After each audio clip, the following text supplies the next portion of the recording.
जी, अब ये भी बड़ी हैरानगी की बात है कि आलमी अदालत बराए इंसाफ़ ने अब जबकि मुस्लिम फ़लस्तीनियों पर जो नस्लकुशी है उसको रोकने का बाकायदा हुक्म दे दिया इज़राइल को, लेकिन तब भी इज़राइली बमबारी और हमले जो हैं वो जारी व सारी हैं।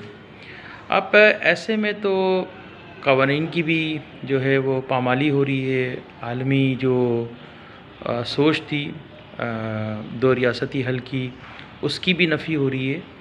अच्छा मामला है जो उस सरज़मीन का है वो बेसिकली ख़ानदान इब्राहीम से जुड़े 3 अक़ायद यानी कि यहूदी, ईसाई और मुसलमानों का है।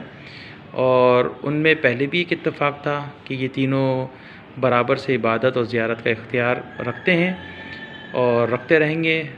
ताहम जो अमेरिकी अब्राहम अकॉर्ड था उसने इसमें एक ज़्यादा बेहतरीन पेशरफ़ करी और वो ये था कि इकट्ठा साथ रह सकते हैं और इबादत कर सकते हैं।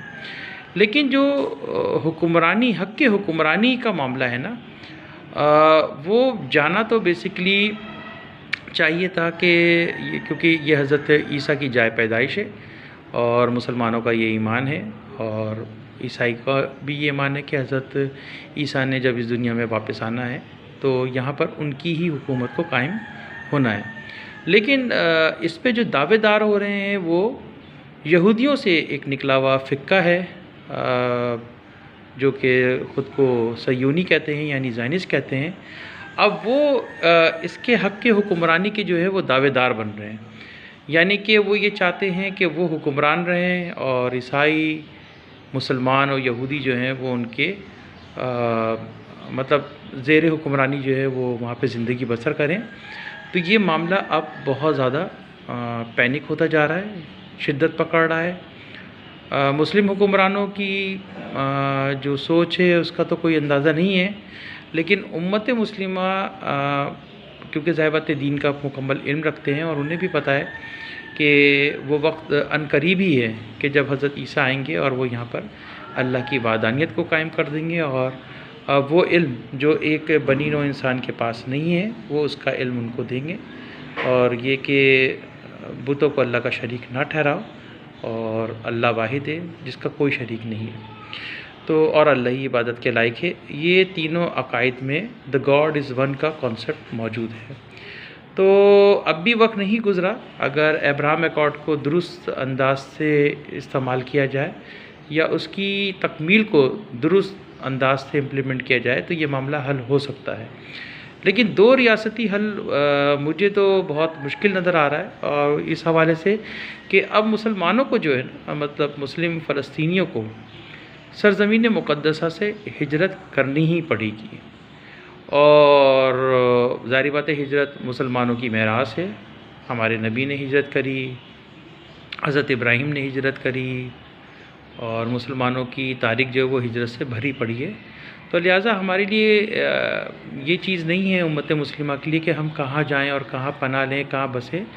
खाने काबा अल्लाह की तरफ से जो है वो हुक्म है उन मुसलमानों के लिए कि वो वहाँ जाके आबाद हों जिनको आबाद होने का इख्तियार हासिल है। तो मुकाम हज्जाज जो है वो हज़रत इब्राहीम की सरज़मीन है, वहाँ मुसलमान आबाद हो सकते हैं और वही सरज़मीन जो है वो हज़रत इस्माईल और हज़रत मोहम्मद मुस्तफ़ा सल्लल्लाहु अलैहि वसल्लम की भी जाए पैदाइश है। तो हमारे लिए ये टेंशन नहीं है कि हम कहाँ जाएंगे और वैसे भी जो दीगर मुस्लिम ममालिक हैं उनमें जो मुसलमानों के लिए दर्द रखते हैं वो उन्हें अपना भाई बनाकर आबाद कर सकते हैं। तो अब मामला हक़ के हुक्मरानी का चल पड़ा है और ज़ायनिज़्म जहाँ तक नज़र आ रहा है कि वो ये चाहते हैं कि यहूदी, ईसाई और मुसलमान उनके हाकमियत के नीचे ज़िंदगी गुज़र बसर करें। तो ये मुमकिन होता हुआ नज़र नहीं आ रहा क्योंकि इससे ख़ुद यहूदियों की जो है वो नफ़ी हो रही है, उनकी हक़ तलफ़ी हो रही है, मुसलमानों की हक़ तलफ़ी हो रही है और सबसे बढ़ के ईसाइयों की हक़ तलफ़ी हो रही है।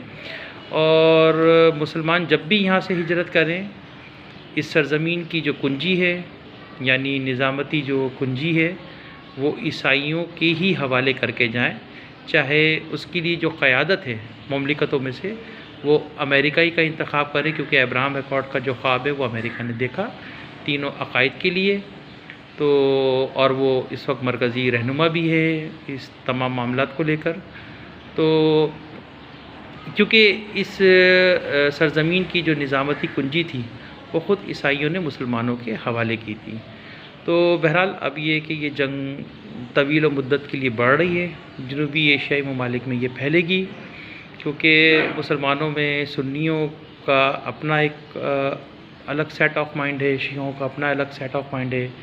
शिया यहाँ पर मुसलमानों में अपने तर्ज़ निज़ाम की हुकूमत चाहते हैं, सुन्नी अपने तर्ज़ निज़ाम की हुकूमत चाहते हैं। इसी तरीके से ईसाइयों में प्रोटेस्टेंट, कैथोलिक, ऑर्थोडॉक्स ये अपने अपने निज़ाम की हुकूमत चाहते हैं। यहूदियों में जो है ये अब ज़ायनिज़म और जूश जो प्योर जूश हैं, जो तोरा जुडिज़म कहलाते हैं, ये उनके माबैन एक ऐसी टसल चल गई है जिसकी शिद्दत को रोकना बड़ा मुश्किल हो रहा है। तो ये जंग फैल चुकी है, इसको रोकने के फ़िलहाल तो कोई ऐसे आसारात नहीं नज़र आ रहे। तमाम जो आलमी इदारे हैं वो इसमें मुकम्मल तौर पे अपने फ़ैसले दिए जाने के बाद भी ऐसा लग रहा है कि वो नाकाम नज़र आ रहे हैं, क्योंकि इज़राइल किसी की सुन नहीं रहा है। तो बहरहाल अल्लाह बेहतर करे और हम उम्मीद करते हैं कि ये मामला दुरुस्तगी की तरफ जाएँ।